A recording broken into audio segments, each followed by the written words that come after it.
present, and that the Zambian law should apply, considering all the connecting factors, and I will deal with that.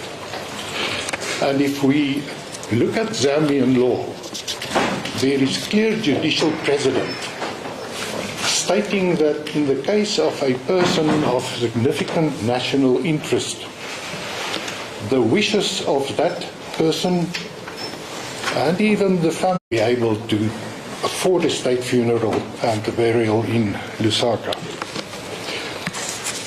In the event that the court should find that the South African law should apply, the result would be the same. We say there was an enforceable agreement. We can even spell it out in Latin, pacta sunt servanda. There was clear agreement between the parties that the body should be repatriated. There is also authority to the effect that the court should approach the matter based on fairness, on the circumstances of each case, and in the bundle of authorities that I just handed up to your Lordship, my lady, we will also refer to a matter where the court stated, in a case of a customary law marriage. Just for the sake of clarity, bear with me. You hand it up. Is it also on case lines? It's been uploaded to case lines, my lord, yes.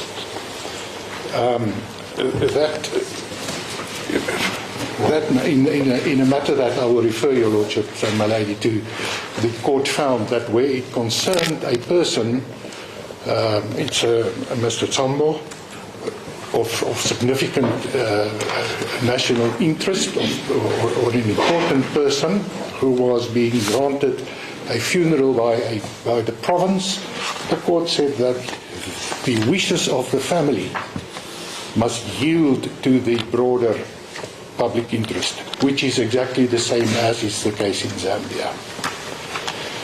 Those, in broad strokes, are the submissions that the applicant will make. There is also then locatory applications that I will deal with. The applicant is aggrieved by what it contends are instances of, let's call it political grandstanding on the part of the respondent, where they included allegations in the answering affidavit that are vexatious and scandalous. That will be dealt with. There is also then a donation on the part of the respondents to bring a counter application. We will also briefly deal with that application, which we say simply has no merit and in the interest of justice cannot be granted. If I may... The respondent also raises can the government of South Africa just be removed or not? Are you also going to address that, or has that been settled, or with the amendment that you brought? I would be surprised if the respondents persist with that submission. I think so would we. There was proper notice given that the notice of motion would be amended, 2 paragraphs struck from the founding affidavit. There was no objection raised, and the amendment was properly effected. What we say, my lady, is that the department, DIRCO, so to speak, in colloquial language, has an interest in this matter, clearly, but it is not a legal interest. And it is the department and the minister was cited. And for reasons that I need not dwell on, it was decided to remove the minister from as a party, as a respondent. And the court order clearly gave the minister the right to intervene if the minister felt that it should be heard. It had the opportunity to do so. So I submit that there is no case or question that could have been removed, and it is not a case of non-joinder with respect. If I may then turn to the facts, and first start with the wishes of the deceased. What is significant is what the respondents themselves state, and the reference you will find on case lines K. It is the supplementary founding affidavit, paragraph 7.6. I'm just quickly going to quote from that. 7.6. The family objected that the late President Lungu'S stated out his wishes before he died, which were that, and firstly, his remains should be repatriated back to Zambia in the same manner that he had travelled to South Africa. I'm sorry, you've lost me. You referred to K, didn't you? K18. K18. Thank you.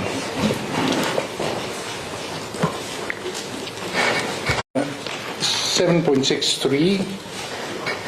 In the event that he was accorded a state funeral, his successor should not be allowed to attend it. Now, this comes from the respondents. So the important point is that it was never the late president's wish to be buried in South Africa. That's simply not on the papers. And that's what the respondents now seek to do. So what they want is, in effect, against the wishes of the deceased. What they also said is that in the event that there is a state funeral, his successor should not be allowed to attend it. Now, that issue was dealt with specifically in the subsequent meetings that were held between the applicant and the respondents. And it is from those meetings that a compromise agreement, and that compromise agreement, important entails that if the president is present, he can be there, but he must be there when foreign dignitaries are present and also when the funeral takes place where heads of states are. And I will get to that and I will take you to the relevant portions. So the first important point dealing with the wishes of the late president, there is no indication that he wanted to be buried in South Africa. That's a starting point. His wish was to be repatriated. In the founding affidavit, the meetings that were held then are set out. The first one is a meeting on the 10th of June. That was in City Lodge. You find in the supplementary founding affidavit, paragraph 7.9.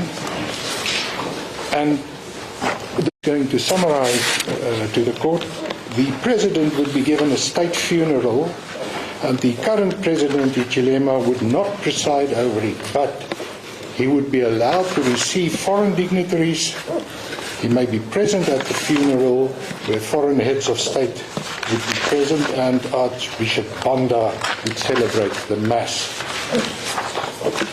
And then it was also agreed that the tentative order or program would be drawn up and shared. The program was in fact drawn up, and there's some controversy in the papers. The applicant initially said, we drafted the program.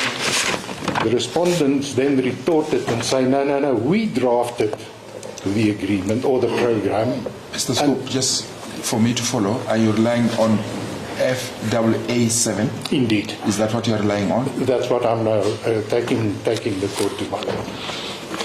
That program is extremely important for two reasons. Firstly, it was drawn up by the respondents, and secondly, associations, the parties agreed that that program will be implemented.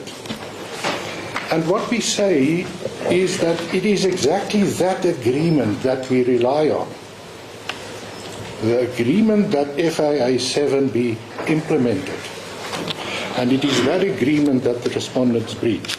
If I may ask you to go to FAA 7, it's K64 on case lines, be accompanied by military honors.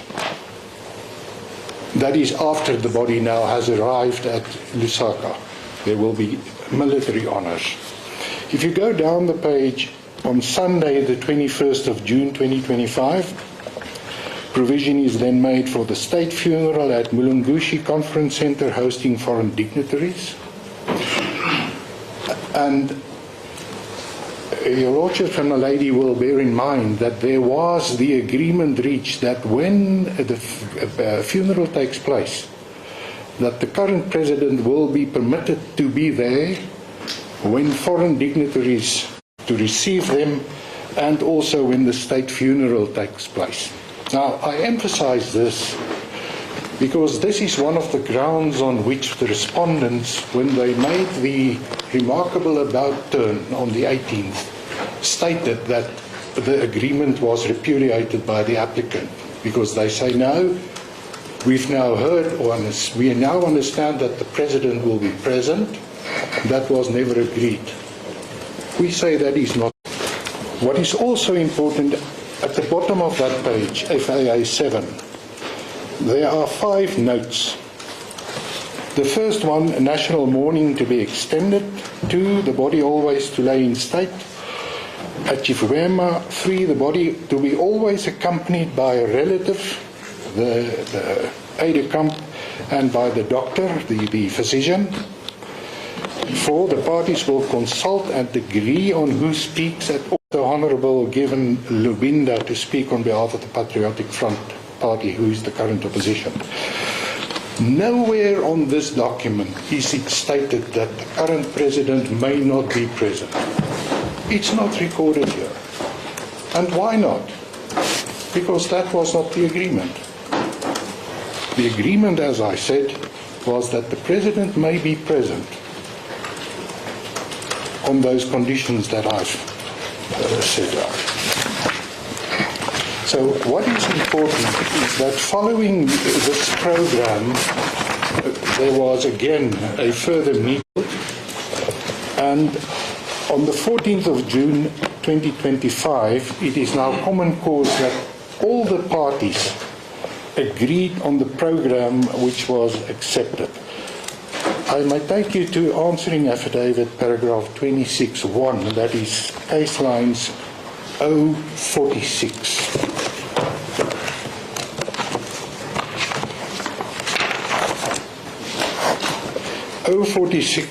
First statement by the respondents, but extremely significant and important. Not so fast. I'm not so sure whether the case line page reference number is correct. My lord, it's 046. 046. Yes, 046. or 046. I think it's a O, capital O.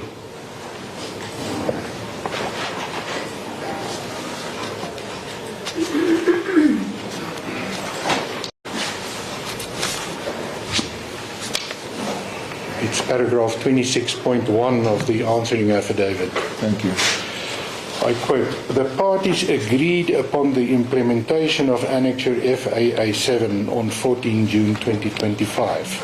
And that is the applicant's case. What we say is there was a clear agreement. That agreement was repudiated on the 18th when the respondents refused to cause the body to be transported to Lanseria Airport. We seek to enforce, and that gives the applicant the clear rights.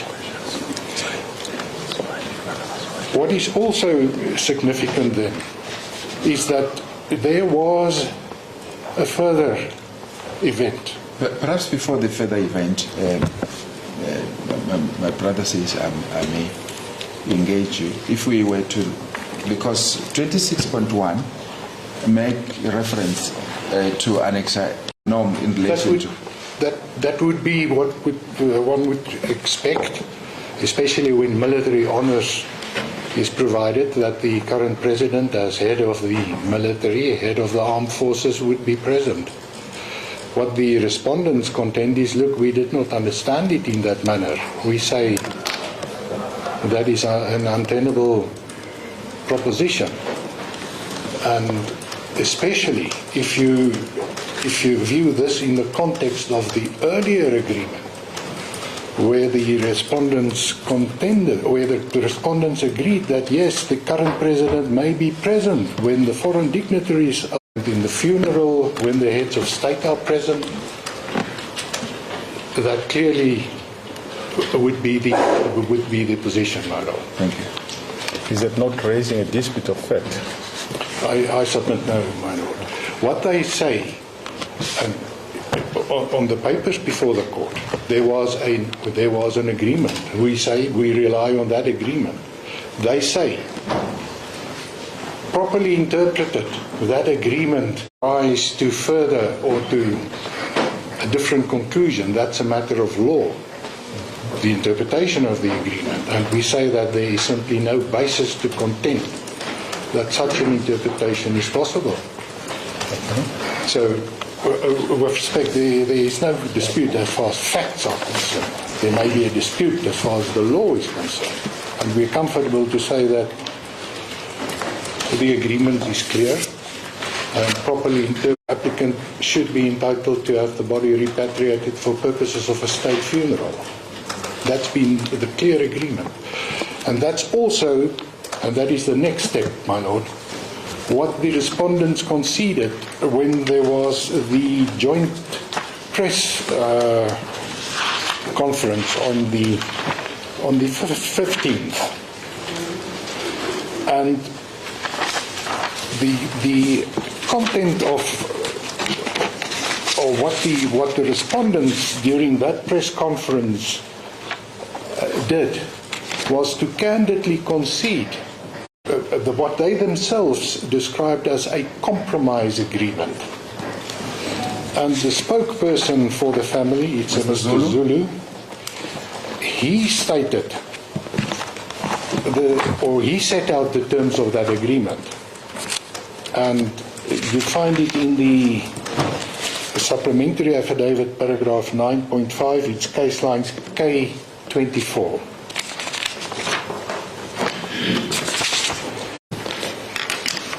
So, paragraph 9.5, and I'm not going to read the entire dialogue, but what the applicant says is that the seventh respondent set out the compromise agreement that was reached. Number one, that the body of the late president shall be transported together with the family from Lanseria using a private charter. Secondly, following arrival and receipt of the body by the family, full military person for the family, what they confirmed is that Annex FAA7 would be implemented, and that is what we say what should happen. And then sadly the respondents turned around and reneged on that agreement, which their spokesperson clearly articulated. The FAA7.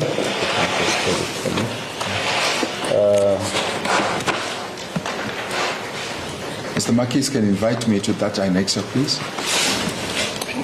K64. Somewhere at the bottom, I think it talks about that there will be further communications.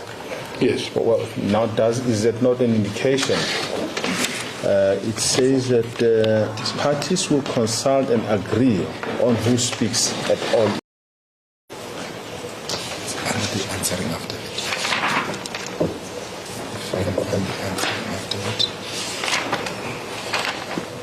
Is it in order? 0101. Let's go to 16. Yes, all the way down. There, sorry, not so fast. Oh, there you are.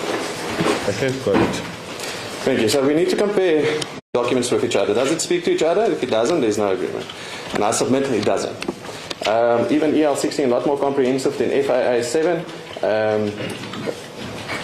and then makes the differentiation between the president and dignitaries, and then obviously where the president is in fact then going to attend the funeral and preside over the funeral in EL16. And we know in our replying affidavit now, in the replying affidavit we see that according to the applicants, it's an impossibility that the president will not be presiding over the funeral if it's in Zambia. They make it clear. Impossibility. The president will be there. The following events after 10th of June, with all due respect, doesn't take the matter further for the applicants.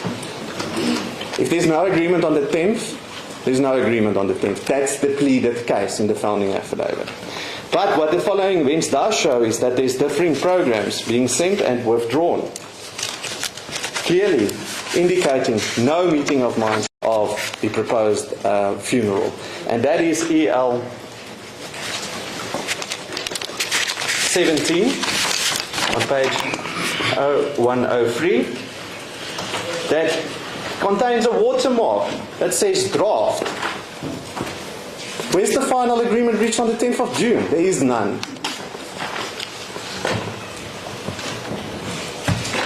EL 18, a withdrawal Is the of that. program now what the... No, my lady, it's not. Yeah, written. so there's you can't argue there's no meeting of the minds on the program. Well, my lady, it shows that FAA 7 is the one that the applicant, the respondents envisaged, and the other ones are the ones that the applicant envisaged, and that is where the president is continuously involved in everything. So if those two don't speak to each other, there's really no agreement, my lady, with all due respect. At the very best again, we go back to motion proceedings and the Plascon-Evans rule. Before we get there, what is in dispute between those two?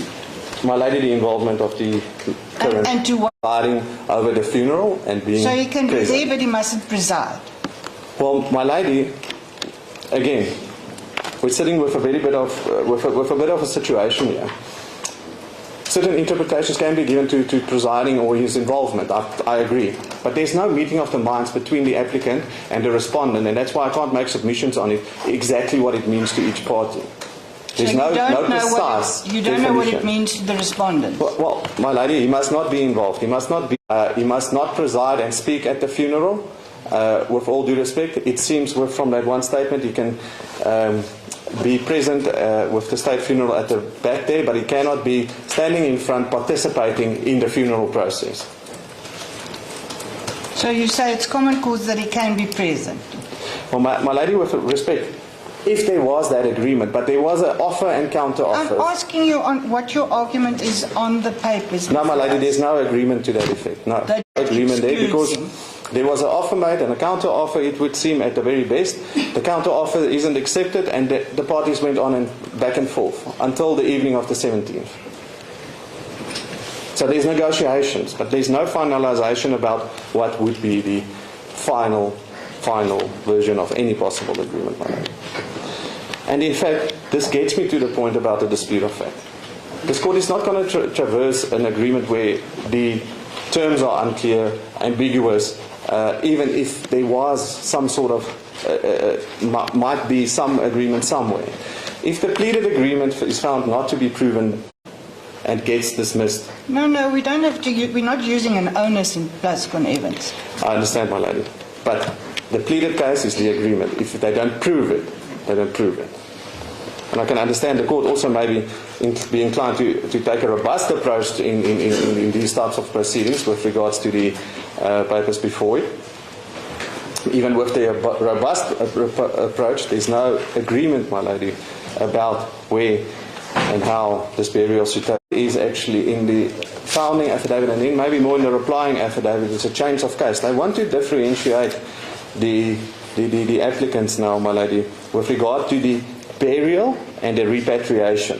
But it's treated as one cause by the respondent. The burial and the repatriation is one thing. It's not two separate things. Mr. Velkemot, can I clarify the following? That's a good reason. I'm sure you'll agree that a common cause between the parties, is it not? Yes, my lady. That's what the respondents at that stage proposed. Not my lady. Okay, my lord, thank you. It's a compliment. A compliment?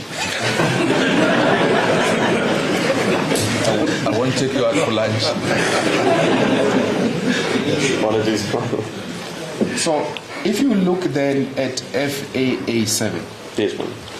you see, in my reading of this document, you seem to be agreeing on the substantive issues in relation to his repatriation back to the country, except for minor peripheral matters. My lord, with all due respect, it's not a minor matter, and it's the involvement of the current president. Well, let's look at it, if you don't mind. Yes. Can we look at FFA7 again? Yes, can ma'am. someone invite me so that we can save time? It's case 64. Thank you. Case 64. This is your document. I'm already there. Thank you. Yeah. It then records the following, that on the 18th June 2025, As the court reasons. these are not the substantive issues that bring us here.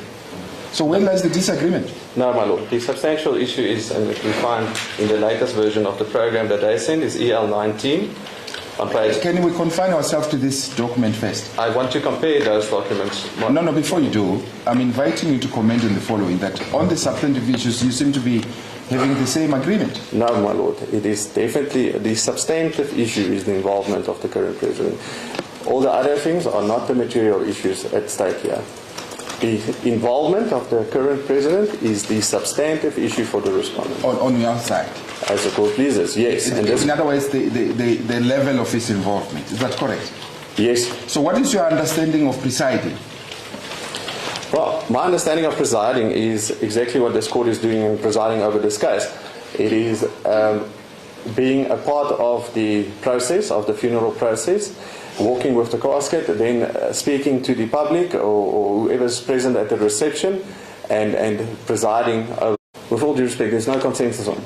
Okay. Is it not agreed, or is it not common cause that you agree that you may then receive, dignitaries? Heads of You can receive the dignitaries, but that's aside from presiding over the funeral. So you have no issue there that you can receive dignitaries? Well, at that stage, then everything changed because we didn't meet. There's no further agreement between the two parties. So they made an offer, FIA 7. Then the applicants say, basically, it is EL 16. And that's where the issue comes in. Nothing then, after that, nothing gets agreed to. But you can't say nothing. It's one issue. Well, my lady, after that, nothing gets agreed to, and that's why we're sitting in this situation. If I make an offer to buy somebody's car for 100,000 rand, they say no, and there's no agreement. A month later, they come back and say, but I'm going to keep you to that 100,000 rand, then it's not possible. No. If I say I'm going to buy the car for 100,000, but I also want a spare wheel, it doesn't mean that the whole contract doesn't exist. No, but this is coming back to an agreement that you refuse to accept. That is what the applicant wants to do and seeks to do. And then it says, it doesn't matter what the respondents say, the president will be there in the replying affidavit. And please explain to me your contention about the repatriation and the funeral. I didn't understand that. Some of the argument seems to suggest in the replying affidavit that there should be a differentiation between the the cause of action being the repatriation and the funeral itself being almost separate. It seems that the applicant wants to firstly just get the body in Zambia. And that is the repatriation part that they say we agreed to. Well, they're not wrong with that. And then they say it doesn't matter after that, and when we're not looking at what we agreed to with regards to the burial, we need to ignore that. But we can't ignore that. It is one cause. It wasn't negotiated separately. So we cannot get the differentiation between the repatriation and the burial process. Can this court make an order that the president of Zambia should not take part in the proceedings? No, and that's where we get to the council. You've answered me. My next question is, if there is a repatriation, are the respondents barred to seek an appropriate order with the Zambian High Court? Well, Lord, that's an interesting question, because I actually don't think the applicants are barred in seeking the appropriate order. But what's before the court today is not appropriate. Why shouldn't they go to Zambian court and seek an order and then enforce it in South Africa? Because you said we cannot make an order against the president. No. So I'm saying if they are in Zambia, the coffin is there, they still have got the right to go to courts and then seek an appropriate order that would suit them. Because as far as the body being taken from here to Zambia, that was not an issue between the parties. My Lord, it wasn't an issue, but then it led to the agreement not being reached. This is the court. About the burial, not about the repatriation. It is not two separate things, my lady, with all due respect. Oh, okay. Not different causes of action. It's not different causes of action. It's the same cause of action. The whole burial process is one cause of action, and dealt them to an interdict? Yes. Approach the Zambian courts. Get your order, whatever you want, and we'll oppose it there, or do whatever we need to do as the respondents. And you can enforce it in South Africa if you want. You've got an appropriate remedy.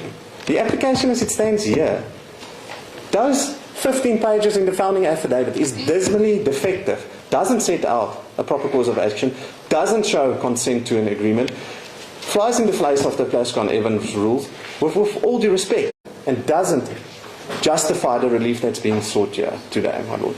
On how? Can you explain to me? Well, my lady, I've already showed that the alleged wishes of the deceased is not shown in the founding affidavit, despite what my Lord French said.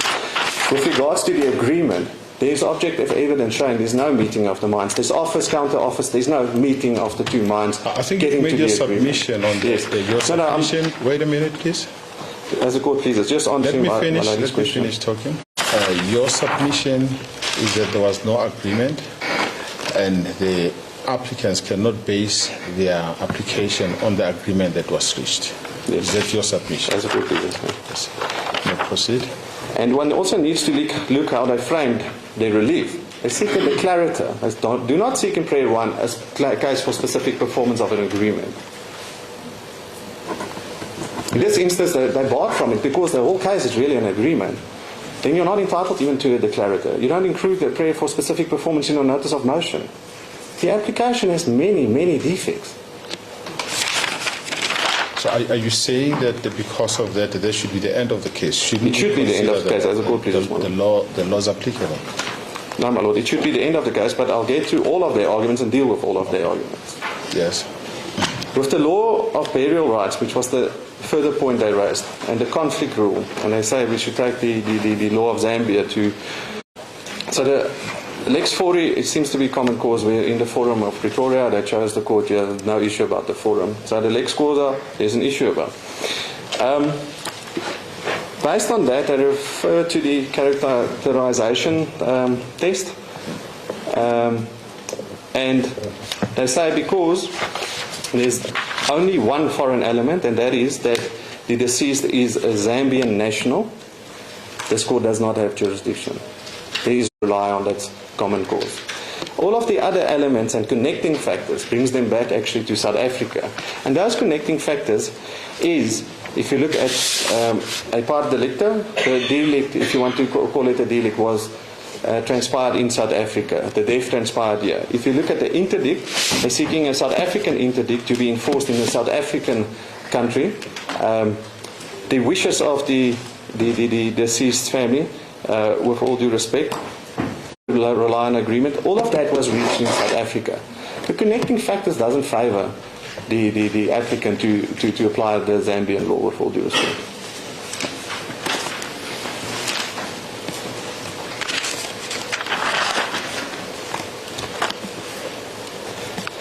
If one wants to even maybe look at the Zambian law, again, I need to play devil's advocate here and deal with everything. The Kaunda matter doesn't take it further for the applicant. It's a review, doesn't go into the merits of the application. That's clearly stated in that judgment. It dealt with a Zambia who did receive his benefits and was not a normal citizen. So the Kaunda matter doesn't really help them, with all due respect. It's differentiatable to the matters before the court now. What about the reasoning of the court, of the court in that matter? Well, the public interest was because it's the actually it's the late president. Well, we have a late president. No, we do not, my lord, with all due respect. Is this not a late president? If he was treated as a late president, we would not have these issues, with all due respect. His benefits and everything was taken away. Is he not a former president? He is a former president. So what's the issue? With regards to how he was treated, he wants nothing to do with the current president. And that is completely understandable, taking the context of this matter. If I were to have, or any person to have, and it's not about who's right or wrong, it's to see the context here. I have any gripe with my brother, and I do not want him to preside over my funeral. And those wishes, this court will give effect to. Like I say, rightly or wrongly, doesn't matter. Practicalities aside, doesn't matter. The wish of the deceased is that the current president must not be there. And in fact, he said it on numerous occasions. There's podcasts, there's his own words about how he was treated, and one can understand that he doesn't want the current president to preside over his funeral. Mr. Welkemoed, can you clarify me on this point? Should this court consider the wish of the deceased or the wish of the wife and the family? If the wish of the deceased can be ascertained to be buried, this court needs to enforce it. If it can't be, you look at, according to South African law, and even the cases my learned senior friend refers to Sengadi and the like, all of those cases in South Africa, you look at the deceased, does he have a will, does he say where he wants to be buried? If he doesn't, if we can't make that call, then we look at his wife, basically. If it's now his customary wife or civil wife, we need to find out who's his wife in terms of all of those decisions, and we look at it, and then maybe the next of kin, the siblings and the like. Those are the case law in South Africa. Simply put, what is the wish of the deceased? Where did the deceased want? I cannot make that supposition. The wife? The wife wants him to be buried here. Was there no arrangements that he should be taken to Zambia through? There were certain negotiations shortly after his death about whether or not to bury him in Zambia or not. All of those negotiations, offers, counter offers, all fall flat, and there's no agreement to it. The wish as it stands here, as contained in the answering affidavit, is that he be buried here. Okay, proceed. That's important. And if one wants to say there is some type of Zambian law that needs to be applied, all of that still needs to pass constitutional muster. It must not infringe any decision of this court. Ultimately, must not. We're dealing here with a very personal right of the burial issues of any person. And the court cannot, or the applicant cannot, infringe on the following rights. Section 10, the dignity of the deceased. Section 15, the freedom of religion. 30 and 31, the rights of cultural practices. Section 12(2)(b), security and control over one's body, which includes the deceased's body. This court ultimately must find, whatever the decision is, that it does not infringe on these rights. So even if Zambian law is to be applied, it needs to be tested against the Constitution. And that's those rights that are now presented to the court. And how would it infringe the cultural rights? How can a court Well, the cultural rights, In all of the matters, my lady, and even in some of those Zambia matters that's been referred to by Leonard Friend, is the family's wishes is pretty much pertinent and of paramount importance. So that's the only thing you're referring to? With regards to the... Cultural rights. Yes.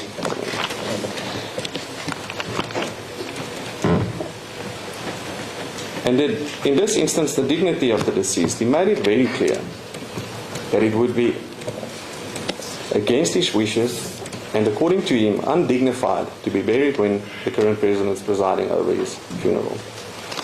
Again, no question about if it's right or wrong, it is his wishes.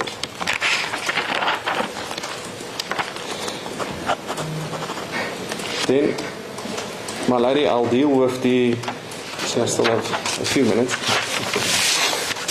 My lord, I'll deal with the conditional counter application and specifically the condemnation that is being objected to. So condemnation is in essence being sought for a period of 5-6 days roughly, which I would submit is not a great degree of lateness. Taking into account the following: the type of application, the time periods that the parties had to comply with, the very real situation that everybody wants finality to these proceedings, and in the interest of justice, I would submit that those the facts and the pleadings, because the affidavit must contain the facts and the pleading, therefore we had to file the conditional counter application to align our pleadings with the facts. Something the applicant chose not to do any further with regards to what type of relief they sought. They sought a declarative. They didn't seek specific performance in prayer one there. So we needed to align everything to make sure that everything's before court, everything is properly ventilated. The facts that we rely on, which the applicant says is non-existent in that affidavit, is existent. We rely on all the facts already stated, the representation, the impossibility that they admit to say if there's a breach, it's not material, and in any event, it's impossible to agree to such a term because the president will be there.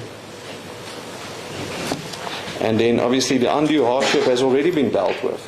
It will be undignified to force the respondents to have the current president preside over the funeral of the late president. Sorry, are you saying we must read those factors in? Those factors are dealt with because we incorporate the factors of the answering affidavit in the counter application. We start off by saying everything that's said in the answering affidavit is applicable. The reason why the conditional counter application was filed is to bring into a conditional counter claim, which is just the prayers need to align with all the facts. So we're saying there's no agreement, but we're saying, for argument's sake, if the court might find there's some sort of agreement, we need to plead in the notice of motion, in the counter application, that it is impossible to enforce that agreement that they then suppose or present to the court as the agreement. We then need to say that there's undue hardship and that specific performance under these conditions can never be granted because it is subject to the Constitution and the rights of the family. And therefore, where are the facts for this conditional counterclaim? In the answering affidavit and in the affidavit itself. So we must go and look for it in the application for No, my lady. To consider the application for condemnation, we must go and look for facts in the answering affidavit. No, my lady. My lord, I don't think it would be appropriate. I don't think the respondent needs to be out of pocket, with all due respect. But I understand that it's a novel point. I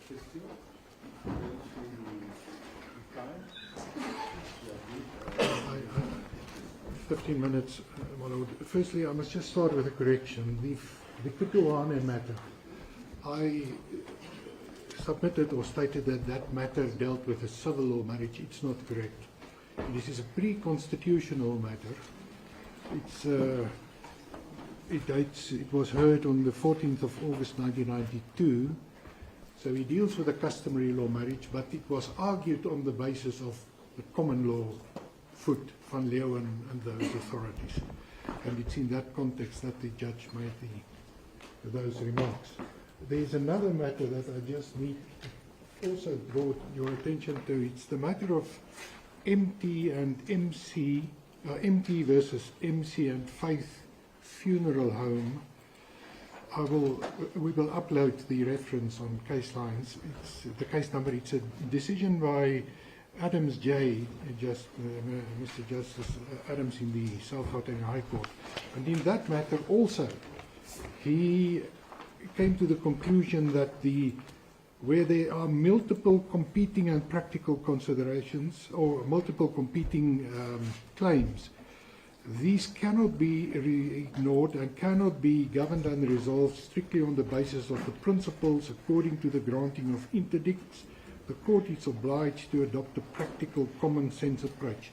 So what the court here did was exactly what the court did in the Tambo and the matter that I referred to. Which case would that be? It is this case of, it's MT and MC versus Faith Funeral Home. My Lord, I don't know if it is in the bundle. It's not in this bundle.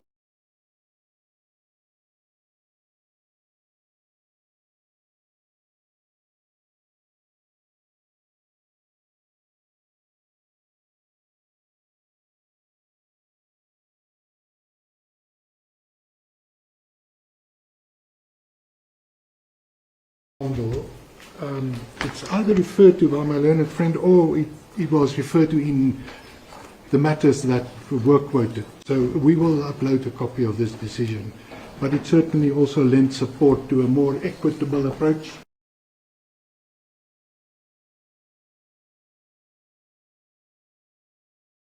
Or more common sense approach, and especially in this type of matter. Firstly, starting with the submission, which I found rather extraordinary, that the late president was an ordinary Zambian. That is simply preposterous. But that argument it's grounded on the provisions of the Benefits Act. And the applicant, through the mouth of the Attorney General, says the Benefit Act is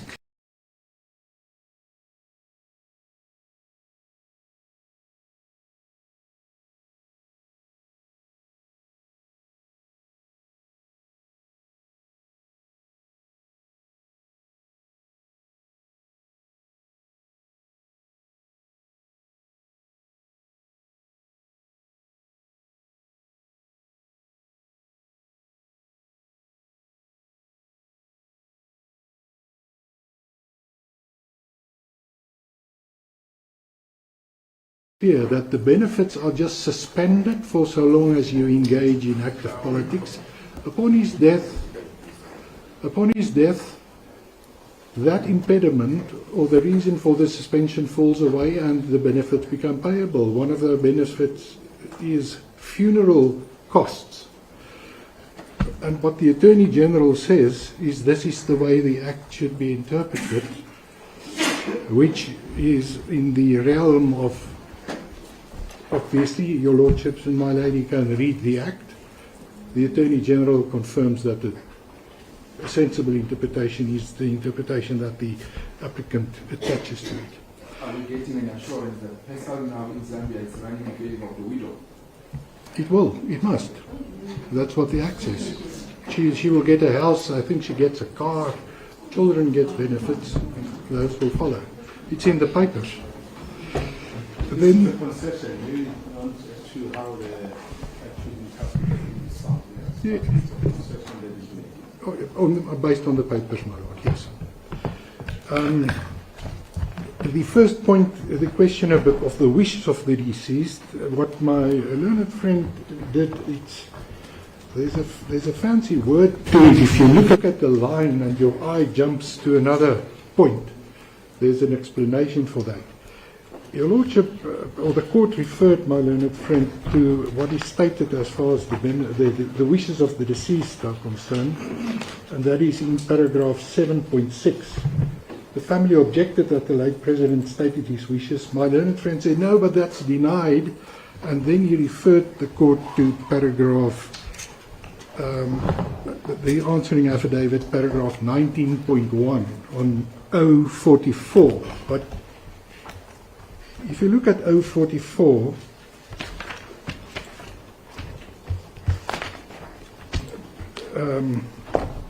paragraph 19.1, my learned friend referred to paragraph 24. He said, it is denied that the President would preside over a state funeral. It was proposed that the current President only be allowed to receive funding. So his answer to was that, were those the wishes of the President? He said, no, look at what he stated in 24.2. But that deals with an entirely different paragraph. That deals with 7.10. We are busy dealing with 7.6. 7.6 sets out the wishes of the family, or the late President, and that is dealt with in 19.1 on 044. And there the respondent says, the proposed conditions of my family are stated herein. From the listed conditions, it is clear that the family would not agree to the current President playing any role in the burial of the late President Lungu. So they don't take issue with the fact that on their version, those were the wishes of the late President. So the submission that there is no evidence as to his wishes is wrong. It is as we say in the supplementary founding affidavit, paragraph 7.6. It's not denied. Then the second point that my learned friend forcefully argued, there was no agreement. What he never referred to is what is in paragraph 9.5. 9.5 of the supplementary founding affidavit on page K24. 9.5 reads, the seventh respondent, Mr. Zulu, set out the compromise agreement that was reached. My learned friend didn't deal with that because he can't. On the family's own version there was an agreement. So they can't turn around and argue and make submissions contrary to what is common cause on the papers. Mr. Zulu set out, number one, will be repatriated. I'm not going to go through. So my submission is simply that contention that there was no agreement is untenable. That takes me to the Plascon Evans. That was at times it's one of the deck chairs that just went my life. The Plascon Evans rule, yes, that rule does apply, but the court also is entitled to adopt a robust approach. A line of cases, Sofiantini versus Mold, and especially in circumstances such as the present, where we sit, the court has to deal on an urgent basis. It needs to adopt that common sense approach advocated in those line of cases that go back many, many decades and tells the court how it should deal with if there are disputes, or fact which I contend there are not. Then the question of the defective notice of motion, it came as a bit of a surprise to me. What the applicant, how the notice of motion is structured, is a declarator declaring the right of the applicant to have the body repatriated, coupled with an interdict that the sheriff would be entitled to cause the transport of the body, and that declaratory relief is squarely grounded on the clear right that the applicant says exists. So the contention that the notice of motion is somehow flawed, I submit can't hold any water. Then the question or the issues with the counter application, the impossibility and the hardship, those are defenses clearly. You don't raise a counter application, you don't bring a counter application to put that before a court. You simply argue, you put the facts and you argue on the facts. If the agreement can't be implemented, if it's impossible, there's no counterclaim that you need to bring. It's when you deal with misrepresentation and the right to resile from the contract, that clearly is on a different plane. There you would need a counter application. I must correct myself, not even. There is authority to the effect that you can raise that as a defense as well, the right cancel. So it all turns on the merits. In other words, if are there prospects of success, we say there are no, because the facts are missing, and in any event, there is no satisfactory explanation. The last issue, the question of striking out that the respondents seek, insofar as the allegations in the counter, in the reply are concerned. I'm not going to read through those, my lord and my lady. If you read through the allegations that the applicants seek to strike, they are clearly not hearsay. For example, where the Attorney General says, based on the evidence, that's one example that comes to mind. Based on the evidence, it is clear that a certain conclusion must follow.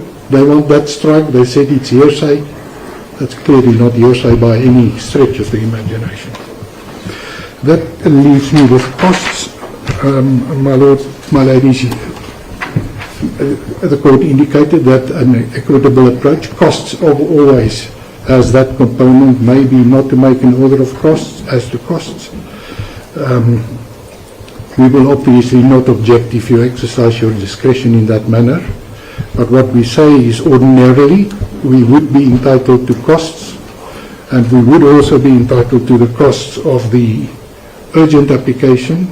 That was because the applicant found out on the 23rd that the funeral will take place on the 25th. It had no choice but to rush to court to interdict the proceedings, and we say that if there's a cost order, the applicant should also be granted the cost of that proceeding, or that process. About the conduct of the applicant in approaching this court on an ex parte basis, as in effect, the matter that was already proposed. Yes. Is that something that we need to look at? My lord, what happened there?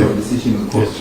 What happened there is that there was some debate between the parties as to the interpretation of the court order, and the applicant invited the respondent to state its interpretation of the order, which was... Made by agreement, we should keep that in mind. Yes, yes. What the applicant said is that our understanding, taking into consideration the context of that order, is that the body will stay with the undertaker and you can't remove it. And the reason why that debate ensued was because the applicant obtained information that there may be an attempt to move the body. And when the respondent then said, no, we're not in agreement, that's not how the order should be interpreted, the applicant approached the court on the basis that the order was granted in the common, or on the common understanding that the body will not be moved. Because it will not make sense if these proceedings would proceed and in the interim the respondents can simply move the body, bury it to whatever the proceedings set out to prevent. Now the respondents complain and say no, but the attorney must let the court. That is simply presumptuous, and if they proceed with a complaint, they're obviously welcome to do so. That complaint will be dealt with, no doubt, accordingly. So, my lord, you may consider the ex parte application.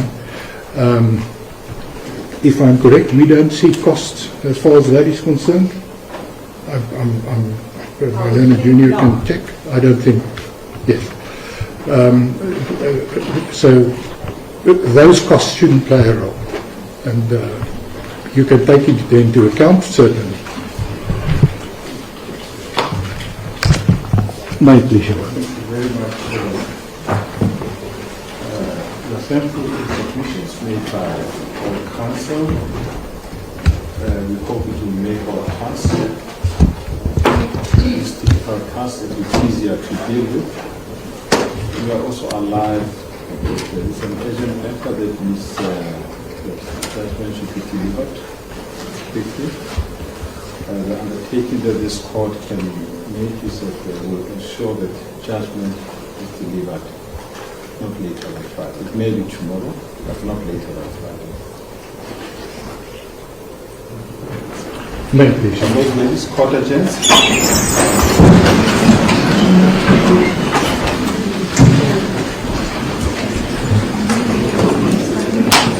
Ask that it's easier to deal with. We are also alive. There is an urgent matter that is the judgment should be delivered quickly.